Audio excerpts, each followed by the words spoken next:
Welcome to another episode of Golden State Warriors podcast. I am Brandon Franio. Joined by me is my co-host Jordan Medeiros, and we also have a couple special guests tonight to celebrate tonight's win and moving on to the NBA Finals for the sixth time in 8 years. Everybody, introduce yourself. Let you know where everybody can find you, and we'll go from there. Bashar, go ahead first. What's up, everybody? It's Bashar at 49er Minded on Twitter, at 49, Instagram. Find me at 49er Minded. Also, my YouTube channel if you're watching there. I talk Niners. I definitely talk Warriors, and just I'm excited, man. We're back in the finals. Let's go. Yeah, buddy. Rohan. What's up, everybody? Most of y'all will know me from the 49ers side. I cover the 49ers from 49ers Web Zone. You can find me there. You can find me on my YouTube channel at Rohan Chakravarti. I'm streaming this as well, so be sure to tune in, hit the like button, and subscribe. And then my Twitter handle is on the screen at Rohan Chakrav. Please stay tuned for all the Bay Area content. And Brandon, thank you so much for having me on. No problem. Cory? Hi, I've been on here a handful of times now. You can find me on Twitter at sport_fanatic and the number 10. Any type of sports that you want to talk about, anything from basketball to football to baseball to hockey to golf to tennis to soccer, Australian rules, football, rugby, any type of sports that you want to discuss, just follow me on Twitter, and we'll start up a conversation. Sir, TJ, go ahead. TJ, Bay Area sports fanatic. I have not started my my sports life yet. I just do business stuff on the internet. But I will be short. I've been a lifelong Warriors fan all the way back to when we drafted Chris Webber. Back when I was like, all the way back then when Avery Johnson was our starting point guard. That's how far I go back to the Warriors. 49er fan, and just looking to get into the community and spread some cheer, man. And let's take this thing. Nice. And last but not least, our favorite viewer, always tuning in whenever we're live, especially on the 49er side too. Our guy, 49er Media. Where can they find you? So you guys can find me on Twitter and Instagram at 49er Media, and then I just started my podcast a few months ago, mainly 49ers, but first take Niners, space between each word. Yes, sir. Thanks Beautiful. for having me on. Thanks for being on. Yeah, of course. Thanks for joining. Let's get into it, guys. Whoop that ass. The Warriors take the series, win the series 4-1, win tonight's game 120 to 110, I believe it was. 120, 110, yep. Yeah. Klay Thompson came out on Fuego. What do you see different from him compared to last game? 49er Media, let's go with you first, my guy. This game, I feel like he was a lot more comfortable. And just from the bat, he really just started off really, really hot. I think what also worked better is just in this game, he went back to just giving him the ball and with the catch and shoot and him just shooting lights out, shooting the ball well. All right. TJ, any? Well, what I noticed that Steve Kerr went with a game plan to get him started early, as we all know from the last couple of games that he has been doing pretty bad in the first half. So I guess the game plan was intentional to get him some open looks and get him started early and get Game 6 Klay back. To close this thing out. And they executed really well, and they used Curry as a decoy, to get him a lot of open threes. And I think pretty much that the game plan was to get him started in the first half because we couldn't afford to get off to a bad start like we did last game. Yes, sir. Cory. From what I saw, I was kind of running around. I did see a lot of the first half. It just seemed like he wasn't the games prior. Just seemed like he was forcing shots. This one, he just seemed more relaxed. He seemed like he was just getting into a rhythm early. I saw Steph hit his first three, I believe. I don't know if I wasn't paying enough attention if he ended up hitting another one, but Klay just seemed comfortable. And when you get a guy like Klay who gets comfortable early, he's going to start hitting shots over and over and over again. And I was just very impressed of the start that they had. They kind of gave it up a little bit there, end of the first half a little bit. It's kind of going back and forth. Third quarter ended up getting a little sideways, and then they finished it off. But I like Klay in general. He got a little cold there late. He did hit a clutch three there that I think was the dagger. But all in all, I think he played very, very well tonight. Rohan? Yeah, I agree with a couple of things that other people said. When you talk about Klay Thompson, this entire playoffs, right, it's his first kind of stretch back. And so we saw Klay Thompson really hunting for a shot early. There's kind of been that one game every series where Klay Thompson's looked to hunt a shot. In this series, it was game 3. In last series, it was the early parts, right? Games 1 and 2, when the not 49ers, my bad. When the Warriors struggled a little bit, Thompson shot 6 of 19 and 5 of 19 in the first 2 games. But when you see Thompson hit those early shots, like someone else said, you see him get comfortable. And when I say get comfortable, I don't necessarily mean he's not taking as many shots, but the shot selection seems better. He's looking to get more in rhythm rather than trying to force it off the dribble or something like that, something where he's not as comfortable.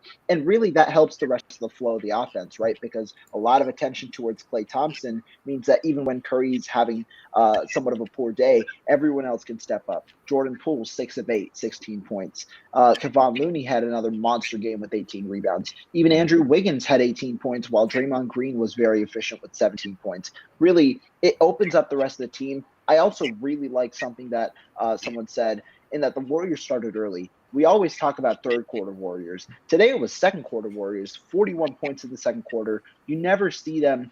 It's not that you never see them, but it's like that slow start in a way is symbolized by that amazing third quarter. It's glad that they got ahead of the ship earlier today and kind of put this one to rest early.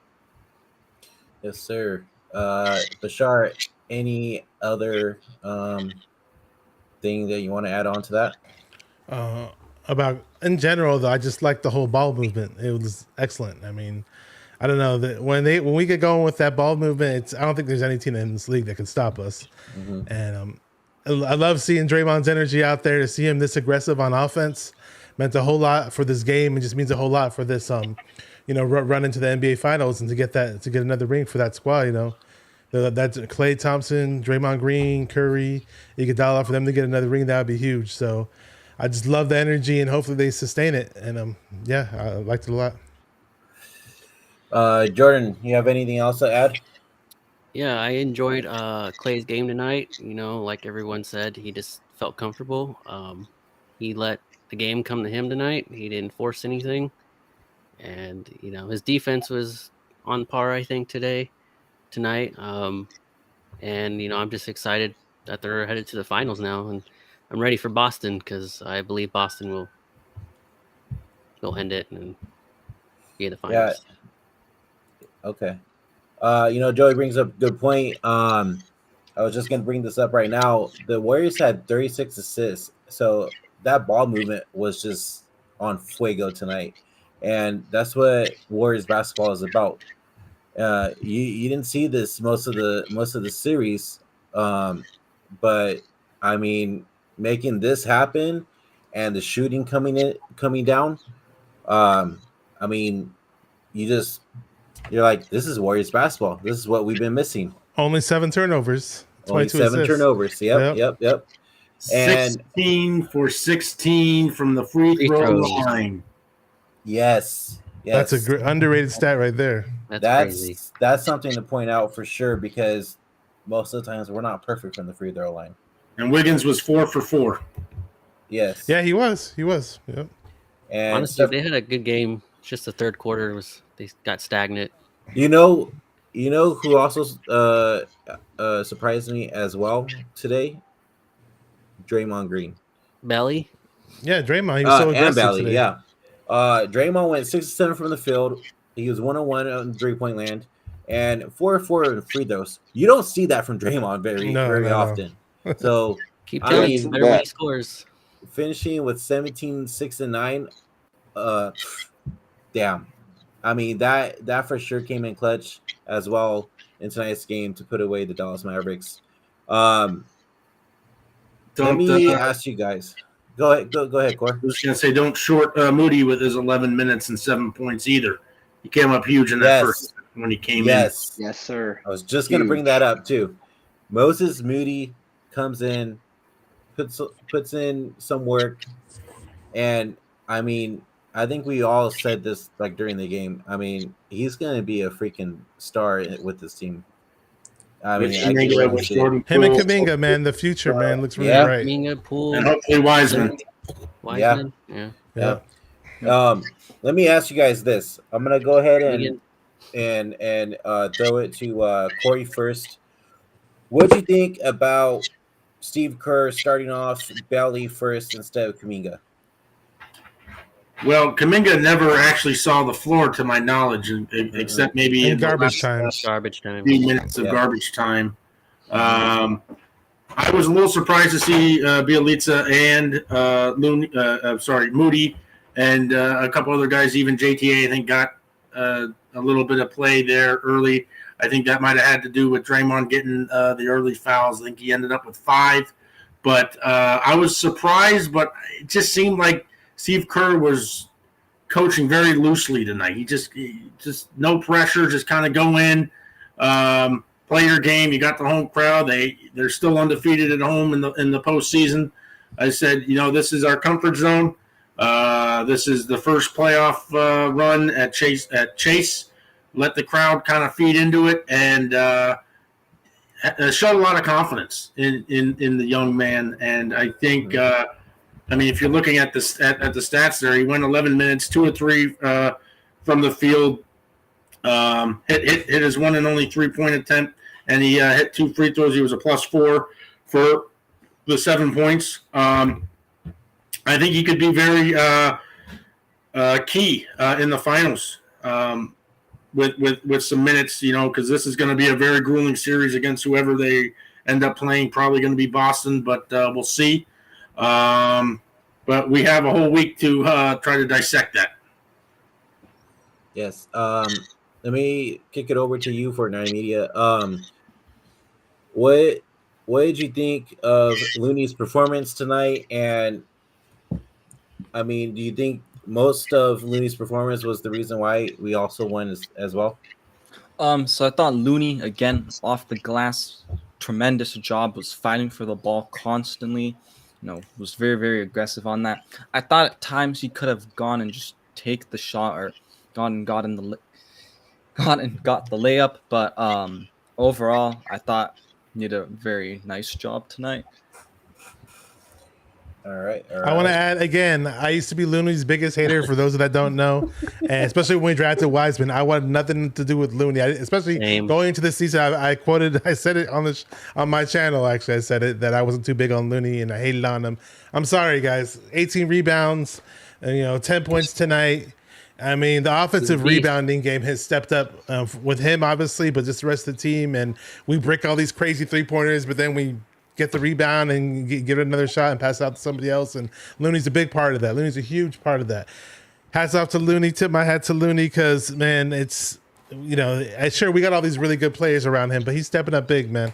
And we didn't pick. I was really frustrated when we didn't pick up another big man when they ruled Wiseman out. But hey, man, so far so good. So let's get this ring, baby. Looney's beast. It's proving us all wrong. Yes, sir. I mean, just out of the whole game, this was a fun one to watch.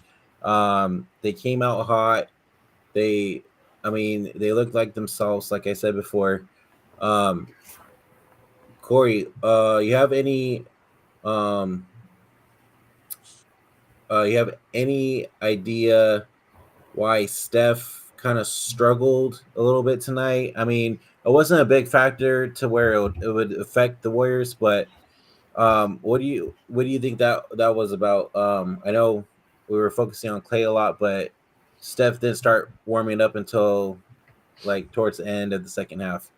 What are your thoughts on that? I think he hit his first three or his second three tonight. Again, I wasn't following close enough in the first half. I was in the middle of taking care of a couple things. I just think, compliment with what we were talking about with Clay a minute ago. I don't think he had the rhythm early, and Yeah. I think both of them can be very streaky. He went 5 of 17. He was still a plus 11. He did have 9 dimes tonight, which was very, very crucial. But I think the other thing is that the Mavericks were trying to focus on double teaming him as much as possible. So the shots that he was taking seemed to be a lot more, degree of difficulty, a much higher than, say, an open Clay or straight isolation Clay, where he's just kind of one-on-one and he can just pull back and shoot over one guy instead of trying to not get trapped with two. But I think a lot of it was Mavericks were still focusing on Steph, double teaming him and everything of that. Long and the short of it is that Dallas doesn't have the numbers. They don't have the playmakers. They're mostly an outside shooting team.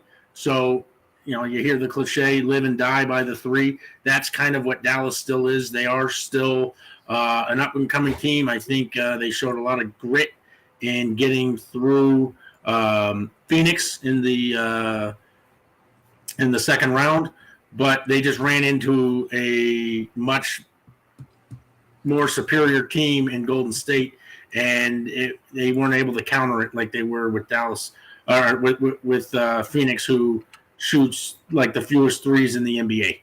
So there's a few things there that didn't quite work, but I think, to answer your question, it is more of just trying to get through the double team, because if you watched Curry was getting double teamed for the majority of that game. Yeah. Staying on Steph Curry, SG asked thoughts on Steph Curry winning the Magic Johnson Most Valuable Player Award in the Western Conference Finals. Let me hand it over to you, Rohan. What are your thoughts on that? And finally, Steph Curry wins some type of MVP. First one. He's a 2-time NBA MVP. He's a regular season MVP team. Yes. Yeah, he's got plenty of MVPs. More to add to his Yeah, I mean, collection. It's a very interesting way to kind of win that first award, right? Obviously you win the regular season MVPs. And the funny thing is, like, people thought it could have gone to Kevon Looney. Obviously, I thought Steph Curry, like, in this case, you kind of go over the impact, right? Steph Curry was the leading scorer for the Warriors in the postseason. 26.7 points, dropped to 23 after today, but still the leading scorer for the Warriors in the postseason. Obviously the most impactful. And I mean, it finally he gets an award that's somewhat reflective of his impact on the court, because his impact isn't always shown by a stat sheet. His impact isn't always shown by the amount of threes he makes or something like that. But just his movement frees up so many other guys, and that's one of the main reasons why 5 to 7 Warriors can play super well on a night, even when Steph Curry's off, and they can win the game. It's because there's so much extra movement created, so many extra open shots, and it's also been an underrated part of our formula for assists, because when one guy is heavily covered, the rest of the guys are open. You have good passing like the Warriors do with Warriors basketball, and you get open shots. Yeah, great answer. Shout out to Lo the Truth in the chat. Says new award and Steph is the first to win it. Definitely true. And when you mentioned something about Steph Curry's movement, the way he frees himself to get open for shots, and a lot of people don't know this, that's an elite trait of his game. And it's almost like, like a Jerry Rice, with his crisp, with the way he could run routes. He could run the whole route tree, and he was so crisp at running his routes. And it's very nice to see on the court, man. So. Yeah, it is definitely for sure. And I just wanted to add too, one of the things that a lot of people don't talk about is when you talk about Steph Curry is reverse gravity. Most basketball teams, the gravity is to the basket and then back out. With the Warriors and Steph in particular, it's the opposite. Everybody is rushing to the 3-point line. All the gravity is going out that way, and then it leaves the inside open. And there's very few players that have that effect. That's what this other gentleman was talking about with the impact. But when you have reverse gravity going to the 3-point line, that makes everybody else better. It, probably raises everybody's points total up maybe by about 3 to 4, which is more than enough to win a game. And that's one of the things that when you talk about impact on the court and what MVPs do, which really means makes everybody else better, there's very few players that can match that. And that was shown big time in this series because Dallas had no answer down low. They didn't have the size or anything like that. Just to piggyback off of what TJ was saying, it was backdoors and lobs and everything all series. It was just unfortunate they weren't able to complete the sweep a couple days ago just because of the 23s, but a moot point at this point. And Brandon, real quick, let me just chime in on that point because Cory made a fantastic point there. Yes. And it's not just that the Mavericks haven't been rebound this series. The Mavericks aren't a good rebounding team in general. They're 24th in the NBA in rebounds with 43, and really, they're in that bottom echelon. And then in the playoffs itself, they are the second to worst team in total rebounding. So in a way, when the Warriors lack size in previous series, this was one of the more favorable matchups as opposed to the Suns, who had Ayton and multiple other bigs. Now, this won't necessarily be the same formula for the next series because Miami and Boston both are pretty good rebounding teams. Boston is 5th. Miami is 22nd, but you know that they have the physicality required for that rebounding composed team. So I think that that's the difference in a way from these two series. Good point, Cory. Thank you, Rohan, as was yours. So I also wanted to talk about too is the Warriors shot a lot more in the paint too as well, which helped them gain that lead and that momentum. What were your guys' thoughts about that? Because I know last game it looked like they were shooting a lot of threes that weren't just going in at all. Go ahead. Well, see that was the Mavericks, Jason Kidd's strategy, was to guard the 3-point line, double team Steph before he got to the 3-point line. So that opened up the floor. So of course we had to take advantage of that. Yes. And it had been drilled into them so much to take away the 3, because that's really the only way a team can really kind of hang with us is if they stop the 3 ball, even if they are giving up the 2, because if you're shooting, 40% from the 3-point line, then the other team has to be shooting 65 to 70% from the 2-point line to be keeping up, so it's a sound strategy, but what happens is it opens up the floor and we just go crazy on the inside. We get a couple of stops and it's still the same effect of us hitting 3 or 4 threes in a row. So that's why you saw such weak defense on the paint, because they were spread out, they were guarding and running to the 3-point line, things like that. Warriors shot 38.9%. Dallas shot 40.5%. Dallas still hit 17 threes. But the other thing that I don't think any of us have said, 36 assists on 40. What was the total shots? I mean, it was absurd. The Warriors get into that 30 assist game. It's it gets almost impossible. And they 36 assists on 36 shots. 88, 45 made baskets. 36 of those were assisted on. And they shot 51%. It's a losing formula for any opponent. It really is. And they only turn the ball over 11 times. You keep it around 12, turnovers at a dozen or less, good luck.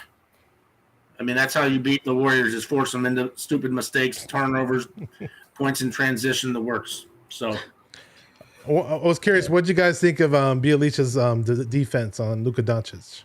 Anybody want to speak on that? Let's go with 49er media. Been kind of quiet. Yeah. So I thought Bielitsa, I do want to also kind of get to that point before when we were talking about a little bit early about him, but I think it made sense for him to actually play just because he showed some really good play in the last game near the end, when the Warriors almost made the amazing comeback. So I wasn't surprised that he got the minutes, and I thought he did a really solid job on Luka. I mean, Luka, for the most part of the game, had like 6 points in the first half or something. So I thought didn't score in the second quarter. 6 points were all in the first. But Sean, you want to do it? I thought he played lights out on defense.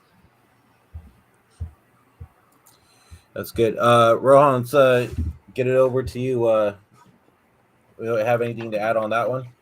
Yeah, not necessarily solely on Bjelica, but just on the team and rebounding in general, right?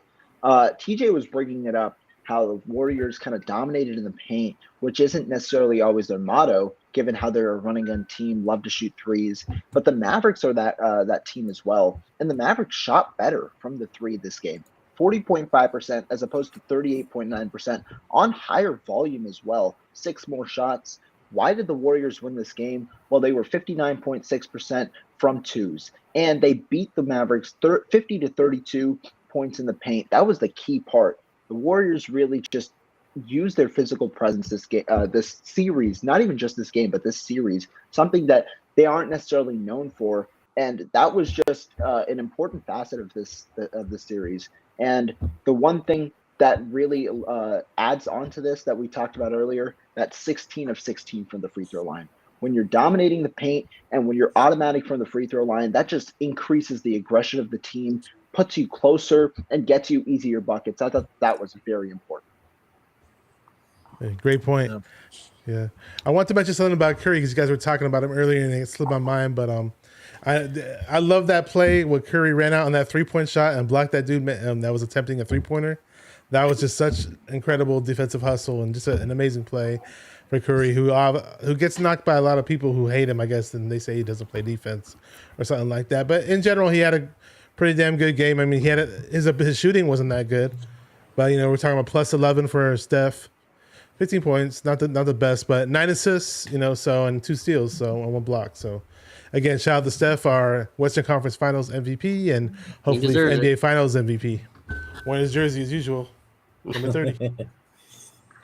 Let me ask a question. So let's talk about Draymond. I always mention, when Draymond scores more, it's pretty. They're more unstoppable than usual. I think he had his best game this series. Do you guys agree? Do you think he had his best game tonight in this series? I definitely agree that he had his best game. I think he was maybe 4 or 5 rebounds shy of a triple-double and maybe 1 assist, high double figures. But the most important thing about Draymond's game, as was evident when he wasn't playing and we lost all those games in a row, is that he was orchestrating the offense and making the right pass, which really, like I said before, I didn't know, but, almost right on the stats I gave, Dallas was hitting 40% from three-point land, and we were at 60% from 2, and that's how you have to beat that when they're shooting that high. And the big reason for that was because Draymond was making a lot of the right passes, he was making all the rotations. And see, another thing that is very important to the Warriors that people don't talk about, and they don't give Looney and Draymond the credit that's due, is the screen setting. Our offense is very reliant upon getting screen set, right?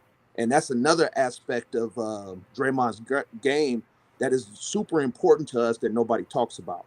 Yeah. They took that 1 3-pointer away from Curry, right, on that one Draymond screen.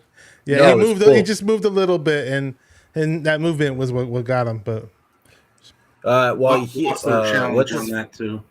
Yeah, what's his face? Literally pushed into Draymond to lose his balance. Okay. It was Jordan. It was Jordan Poole that took that 3, by the way. Yeah. You get that confused sometimes when you see him out there. Same person. Have a 3.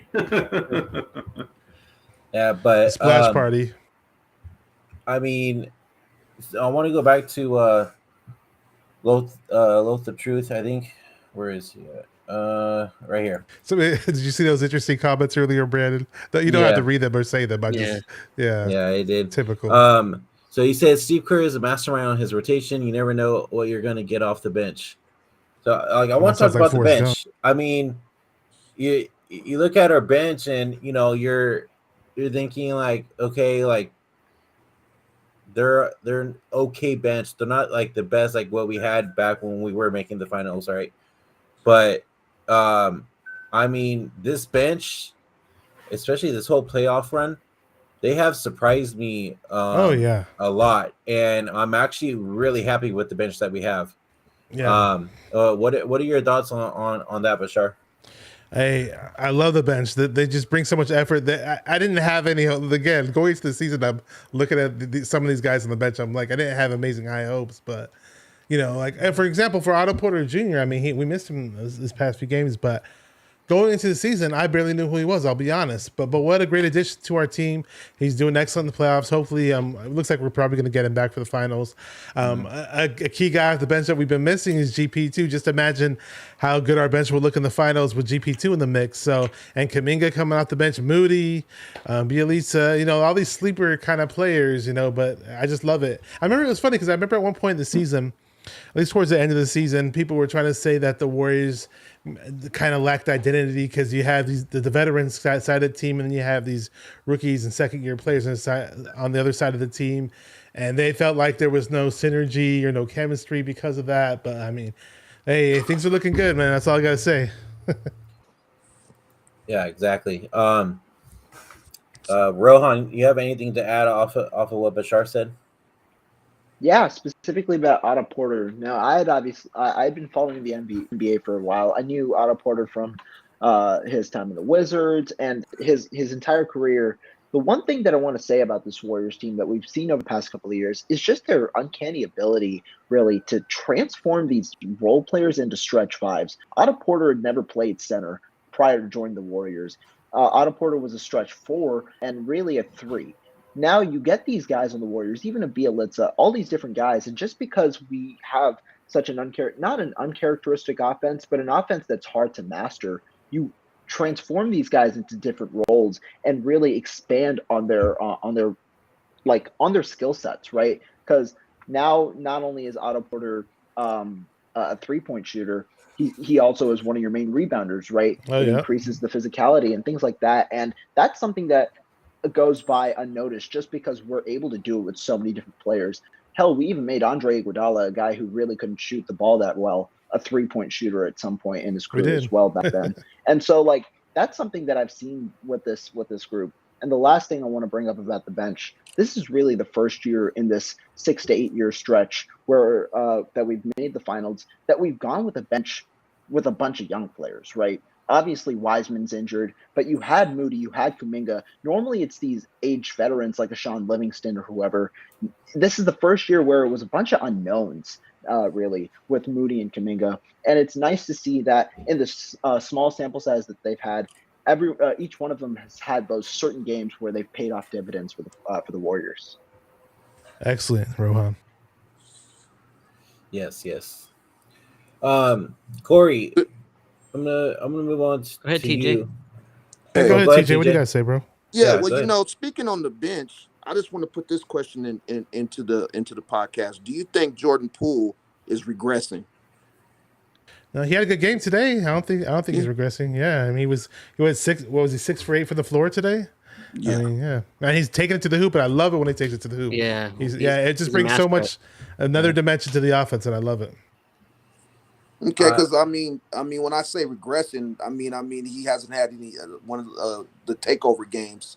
Yeah, he did. Kind of like Well, what he did in the took first round. he only took 8 shots, so you can't expect the 25 and 30-point games on 8 field goals. But I want to bounce this off real quick of what Rohan just said. He was mentioning Otto Porter never playing center. Neither had Looney. Looney wasn't really considered to be a center at only 6'9". He, I think, as a freshman right?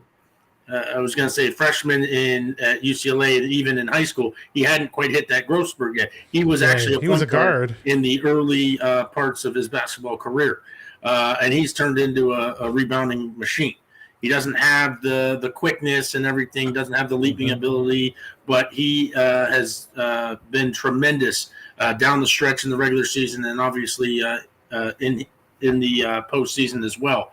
Gary Payton, the second, I know he hasn't played since the accident, and hopefully we'll get him back by finals time because we will need him, especially against a Boston who has a lot of ball movement, a lot of outside perimeter shooting, things like that. But he also mentioned the youth, which is a very good point.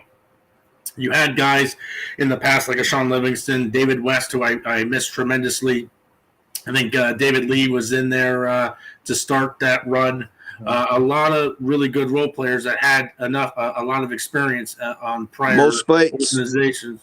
Mo Spates as well. Mo Buckets. And even though he was a starter, Barbosa. Andrew Bogut was really resurrected his career big time. You know, he was at Utah. He goes to Milwaukee. Can't remember if he was on any other team prior to coming to the Warriors in the Monte Ellis trade. JaVale McGee was another one. I mean, they had the depth was almost unfair back then. You knew the Warriors were going to get to the finals and through the West. It was, are we going to play Cleveland again? Is there going to be another team in the East that's going to step up? It happened to be Toronto in the last year there in 2019, but the Warriors were going to be there every single year. This was the biggest surprise, even more surprising than when the Warriors got to the finals the first time. Yeah. And the bench isn't, I think the bench, I'm not going to say is as impressive as it was back then, but I think it's mainly because of what Rohan's point was, is there's just not a lot of experience on there. But you come to a system that you can get all the pieces working together. You have Looney, who's pulling, 15 rebounds a game, it seems like now. You're going to get Otto Porter back, who was a monster at Georgetown. He gets drafted to the Wizards, and he kind of regressed a little bit from his college days. And it happens a lot, but he's resurrecting his career out here big time. And I love what I see off the bench. And obviously the starters with Clay, Dre, Steph, Wiggins is been enormous. And then obviously Kevon Looney. I love the starting five, but I love, them 3, 4, maybe even 5 deep coming off the bench. It's going to be really scary for either Boston or Miami going into the finals. You can almost say for Otto Porter, probably lack of inspiration is just due to being on a team like the Wizards. But when these vets cross over, the rest of the United States to the other side, on the West Coast, it's like once they get into that Warrior locker room, that Warrior facility, I think their eyes get big. They feel like they're a 22-year-old rookie again, and there's so much inspiration. They see all the hardware that we got, and how and just not just the hardware, but just the camaraderie, the culture that Draymond, Steph, Curry, all the Clay, all those guys just developed, and Curry even like. An aging vet comes to the Warriors, boom, and now you see Otto Porter Jr. and he has he's got that spring in his step, he's got that old man athleticism. So and take Andrew Wiggins for that exact point as well. He gets drafted to Minnesota, doesn't work out. He goes to Cleveland. LeBron doesn't want him, and look who ends up with him. And because he's not the leader, because they're not expecting him to drop 30 a night, he's that role player. Even though he is an incredibly skilled offensive player and even more skilled defensive. He's such an underrated defender. It's almost sick. It's absolutely crazy to me that he doesn't get as much recognition on the defensive side of the ball, because I thought he guarded Luka as well as anyone I've seen all season. And, Luka was as frustrated as you've ever seen him in the first half. 6 points, putting up all these shots, missing. Dallas was pretty much dead on arrival here for Game 5. They had a nice push to get it back to 8 or 9, but they never led in this game once. It was the Warriors wire to wire, and it was something to see. It got a little rugged there in the third quarter. They put up 32, which was their highest scoring quarter. They were dead even at 26 apiece there in the fourth, but they just didn't hit. They weren't able to force enough turnovers by the Warriors. The Warriors' ball movement was excellent. 11 turnovers just isn't going to get it done for an opposing team. Just not going to work. Yeah.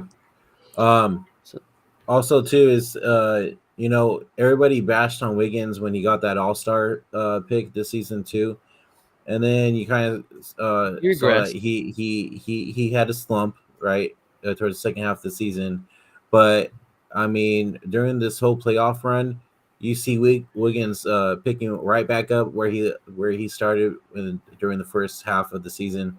Go And I feel Wigs. like he's like 100 times better right now than he was in the beginning of the season, with just the defending, the shooting, Rebounds. the rebounds. Yeah. Like he Shot Important fights. selection as rebounds. well. Taking better Yeah, shots, he, Yeah. I love driving that to it's the he hole. attacks. crazy. It's crazy. I Like hope they keep him. Those the dunks he's been having are just mhm. crazy. Like he had the Yes. one today that was very similar to the Luca one. Him and Yep. GP2. Yep. Well, Yep. that's what I'm looking forward to coming back. We're definitely going to need him. Mm-hmm. Yes, Yeah. for sure. Yeah, I miss It's GP2. it's looking like I'm thinking GP2 will be possibly ready by game one of the finals, I hope so because because they're saying that he is progressing, and I mean he hasn't used his left arm yet, but it's nothing but positive news so far. So well they Yeah, say next also week. too that Iguodala should be back too. yes, Iggy should be back as might well be. for the Really? finals. Well, Wow. he's got Yeah. he's got a neck issue. What does he have Mhm. going on right now? Neck Yeah, and- old Question man is, stiff though, neck. will they play Yeah. Iguodala now that he's coming off 2.5 weeks and they have a good 7-8 man rotation? Do you play Iguodala and favor those two rookies? That's a good question now heading into the finals. I don't Just think with you the- should. Yeah, I don't think you should just because the moment. Sorry, but I think just the momentum, like right now, and how everything's gluing kind of together. I think I'd keep it on there. And Iggy's, great veteran to have, so you could just I would have him play on the eight. bench and have him be that. The veteran defense that coach. guy has had since day one is going to be very crucial if they can somehow get him back. I still think that's very optimistic there, TJ. I haven't. I read something earlier this week. I think that there was a chance, but I'm not as optimistic as the rest of you guys when it comes to Iguodala. Gary Payton needs to be back for game one, especially if it's against a team like Boston who guards extremely well. Their defense, they're very physical, and they're going to have a hard time getting down low, even though the tallest guy with Williams and is it Horford, both at like 6'10", a little bit taller than an Otto Porter or a Kevon Looney. Williams is But- 6'7". Okay. There was a second guy. I can't remember who else was at 6'10" for him. That's Williams. He's Williams 6'8". and I thought there I think was somebody. Grant is 6'7", and then Robert is 6'9", 6'10". Yeah. So they have a little bit of size, and I think those backdoor cuts are going to get cut off rather early in this series. So I think it's just going to come down to three-point shooting, mid-range, and just penetration and trying to find the open man. Ball movement is going to be absolutely essential because I think we're all assuming it's going to be Boston at this point. Well, just speaking on Boston, where we do have a distinct advantage is our bench. Their bench is weak. Peyton, Derek White is decent, is pretty decent, but that's really about all they have. Is Peyton and White coming off the bench.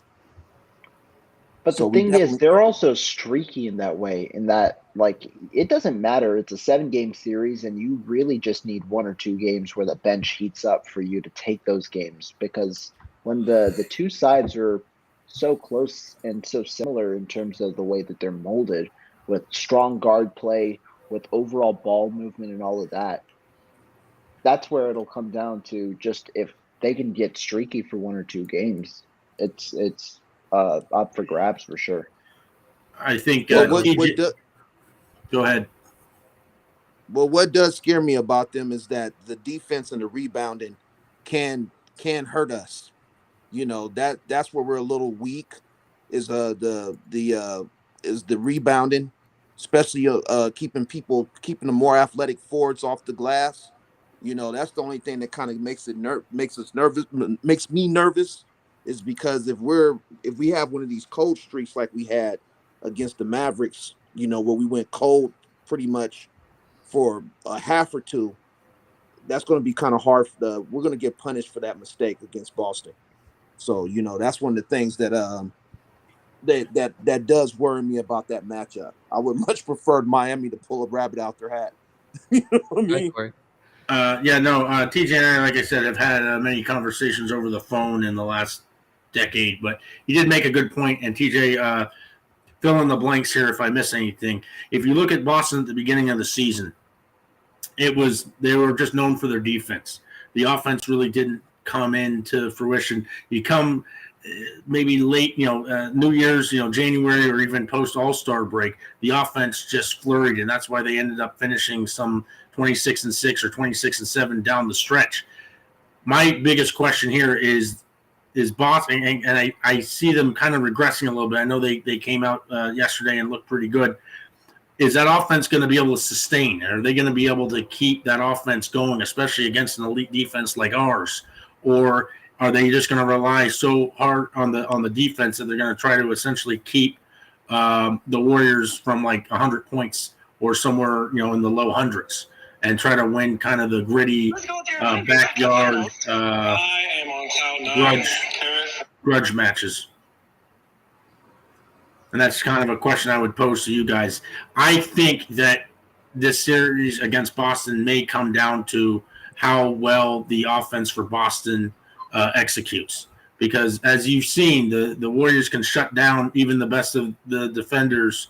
But I think for Boston, the margin of victory is so much smaller than what the Warriors have because the Warriors have such an elite defense and they are so deep off the bench and even the starters. I mean, I want to see, and I don't know if it's possible against a team like Boston, but I'd like to see Poole, Thompson, and Curry combined for 90. I can't wait to see those three just go absolutely rogue and just take a team completely out of the game. I think in the first series, they combined for one game at like 84. I said they can get to 90 against the Denver. They could get to 90 against Memphis. That'd be a luxury. Certainly could have gotten to 90 against Dallas, and it never happened.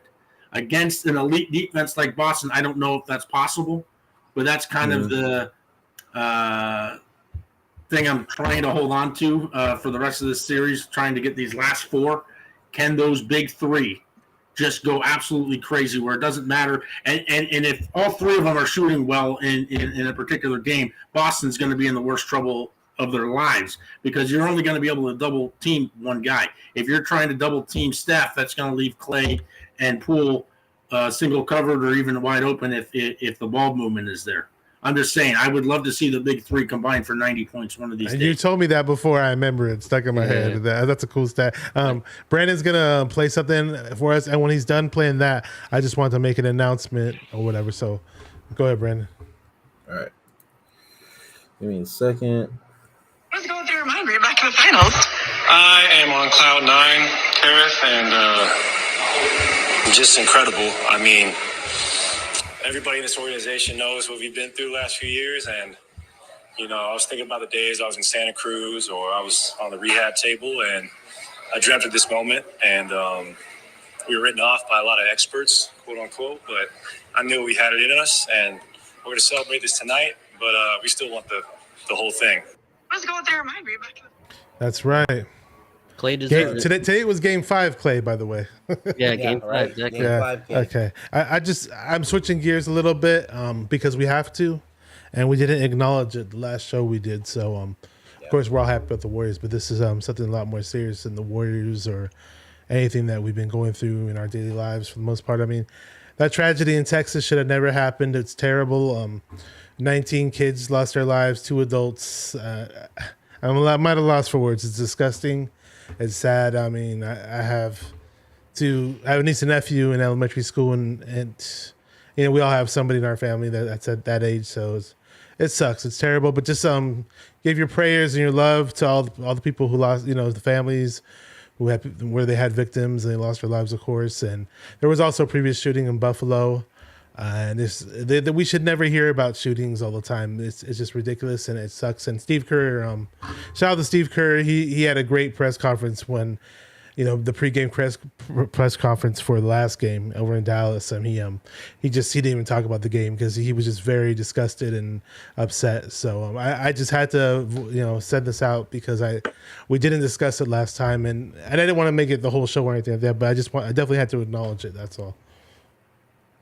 Yeah, so let's just take a moment of silence real quick and just remember those who lost their lives, and get some prayers out.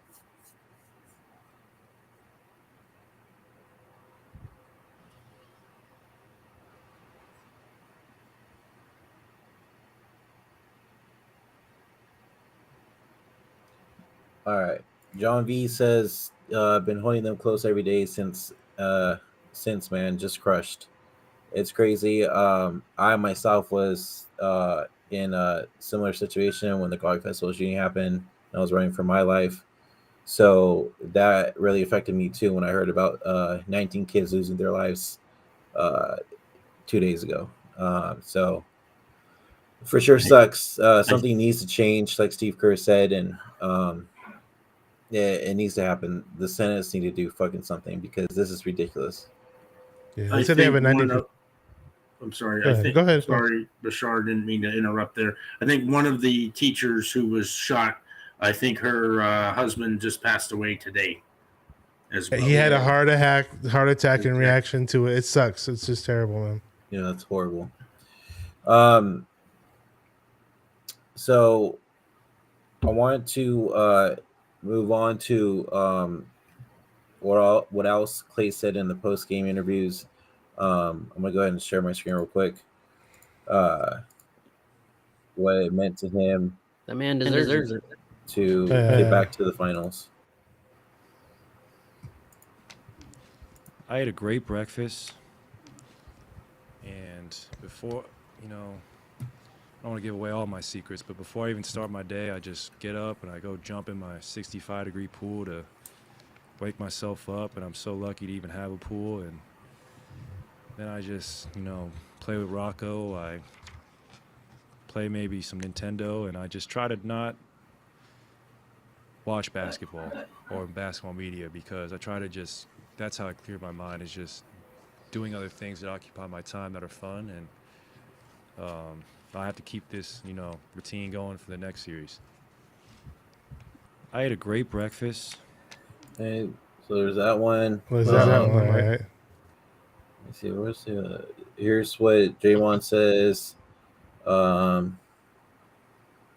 incredible. Clay. That's. It's incredible. That's very resilient guy. He comes out tonight aggressive, 32 points. Draymond's son. Clay is a dog, and I've said it over and over again.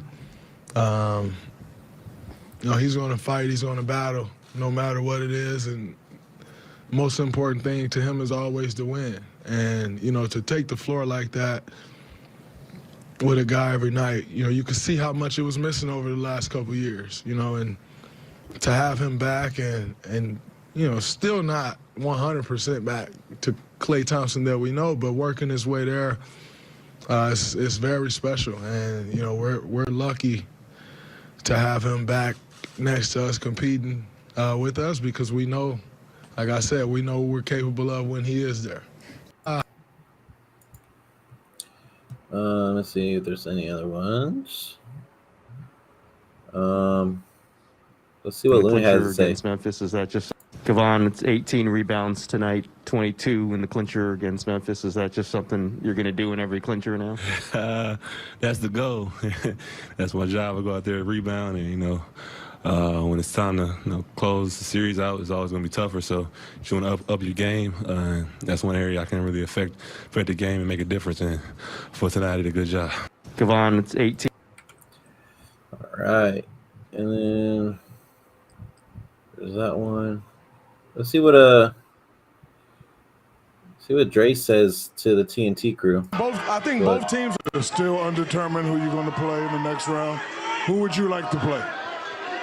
I mean, Be honest. I think both teams are tough. Boston causes problems, especially offensively. Draymond. Their defense is incredible. How long we been boys, Draymond? I want the honest answer, Draymond. You're asking me who I want to play. I'm gonna tell you who I think we're gonna play. We're gonna play Boston. Okay, That's who we're gonna play. Thank you. That's the Draymond I know. We're gonna play Boston. We're gonna be wrapping. Go ahead, man. Go ahead. Yeah, let's piggyback off that question Draymond just said. So we've talked about this, a couple shows, but this goes for Rohan, 49er Media, and TJ. Who would you rather play, Miami or Boston? I would rather play Miami. It'll be an easier game for us, to be honest. Get the chip. Yes, sir. Just from a basketball point of view, and like before, I was ecstatic when the Mavericks beat Phoenix because I knew it was a better matchup for us. So you want to be honest about it. Boston is going to be tough. I think we still can beat them. We still have some advantages that we can exploit. But from a pure matchup point of view, we're definitely Miami is definitely a better matchup for us. And basketball is about matchups.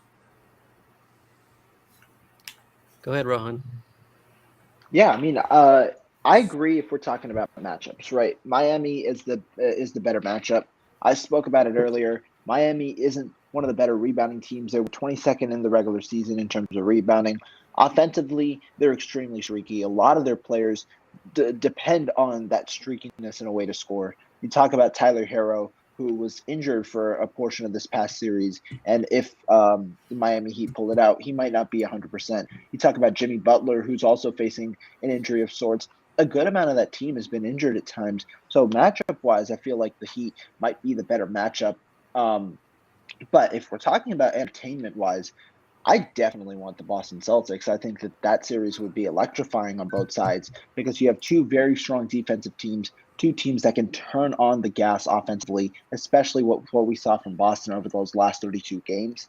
And then you also have two teams with fairly strong guard play, like guard and forward play, because I consider Tatum a 3, where that Brown-Tatum duo is there, but also you have pieces like Horford. And so while on paper the Warriors might be better, it really is just who dictates game pace and who gets on their flow earlier. Because Jason Tatum has that one bad game a series. That's something that I've seen.